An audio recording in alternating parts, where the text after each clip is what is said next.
You are looking at Julian's pronunciation guide, where we look at how to pronounce better some of the most mispronounced words in the world, like this other curious word. But how do you say what you're looking for today?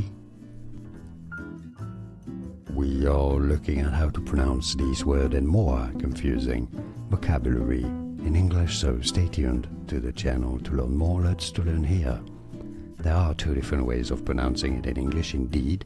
Both are correct. Key or K.